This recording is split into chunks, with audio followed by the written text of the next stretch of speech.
શહેરમાં ફરી એક વખત માસૂમ બાળકી નરાધમની હવાસનો શિકાર બની છે। આ શરમજનક ઘટના શહેરના ચોક બજાર વિસ્તારમાં બની છે। ગઈકાલે મંગળવારે રાત્રે 4 વર્ષની બાળકી રમતી હતી ત્યારે તેણીને ચોકલેટ આપવાની લાલચ આપી અવાવરૂ જગ્યા પર લઈ જઈ નરાધમે દુષ્કર્મ આચર્યું હતું। પોલીસે નરાધમને ઝડપી પાડ્યો છે। આ ઘટના ગઈ તારીખ 20 ફેબ્રુઆરીની રાત્રિની છે। અહીં ચોક બજાર વિસ્તારમાં રહેતી 4 વર્ષની માસૂમ બાળકી ગુમ થઈ હોવાની ફરિયાદ ચોક બજાર પોલીસને મળી હતી।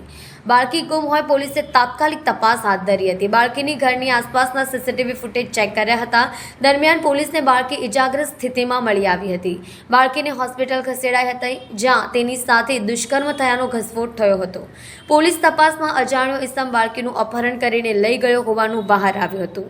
બાળકીને લઈ જતી વખતે નરાધમ સીસીટીવી કેમેરામાં કેદ થયો હતો। પોલીસે ફૂટેજને આધારે આરોપીને શોધવાના ચક્રો ગતિમાન કર્યા હતા જેમાં આરોપી અંકિત ઓમપ્રકાશ ગૌતમ ઉંમર વર્ષ 29 મૂળ શિરસા કાનપુરના વતનીને ઝડપી લેવામાં આવ્યો હતો। તપાસ કરતા એવી વિગતો બહાર આવી છે કે નરાધમ અંકિત છેલ્લા 10 વર્ષથી સુરતમાં એમ્બ્રોઇડરીના કારખાનામાં કામ કરે છે। ગઈકાલે તે પંડોળમાં ફરતો હતો। તેની નજર રમતી બાળકી પર પડી। તેને ચોકલેટની લાલચ આપી તે અપહરણ કરી બાળકીને અવાવરૂ જગ્યાએ લઈ ગયો હતો અને દુષ્કર્મ આચર્યું હતું। બાદમાં તે બાળકી રડતી છોડીને ભાગી ગયો હતો। આરોપી સામે કડકમાં કડક કાર્યવાહી કરવા માટે પોલીસ દ્વારા વિશેષ ટીમની રચના કરવામાં આવી છે। ઝડપથી તમામ પુરાવા સાથેની કામગીરી કરાશે। સાથે જ કાયદાના જાણકારોની મદદ લઈ ઝડપથી આરોપીને આકરામાં આકરી સજા મળે તે પ્રકારની દિશામાં કામ કરવામાં આવશે તેમ ઇન્ચાર્જ પોલીસ કમિશનર વાબાંગ ઝમીરે જણાવ્યું હતું। ગુનાની ગંભીરતાના ધ્યાનમાં લઈ આ વખતે પણ સુરત સિટી પોલીસ કમિશનરેટે એક એસઆઈટી રચના કરવામાં હુકમ કરવામાં આવેલ છે।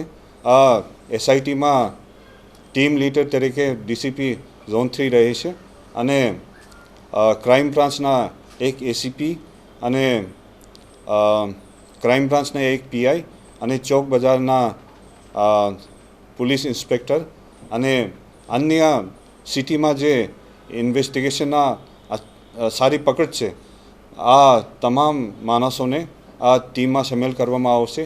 ટેકનિકલ ઇનપુટ માટે પણ સુરત સિટી પોલીસ સ્ટેશનમાં જે સાયબર ક્રાઇમ સેલ છે અને ક્રાઇમ બ્રાન્ચના સ્પેશિયલાઇઝ યુનિટ છે તમામના મદદ લેવામાં આવશે અને ત્વરિત રીતે તમામ કાર્યવાહી પૂરા કરીને એફએસએલના મદદ પણ લઈ અને સુરત સિટી પોલીસ પાસે જે લીગલ સલાહકાર છે એમને પણ સાથે રાખીને ઓછામાં ઓછા ટાઈમમાં ચાર્જશીટ કરવામાં પ્રયાસ કરવામાં આવશે અને જિલ્લાના જે સરકારી વકીલ છે અને ન્યાયતંત્ર સાથે પણ સંકલનમાં રહીને જલ્દીથી જલ્દી આ ગુનામાં ચાર્જશીટ પછી આગળની જે કોર્ટ કાર્યવાહી થાય આ રીતના કરવાનો પૂરા સુરત પોલીસના પ્રયાસ છે।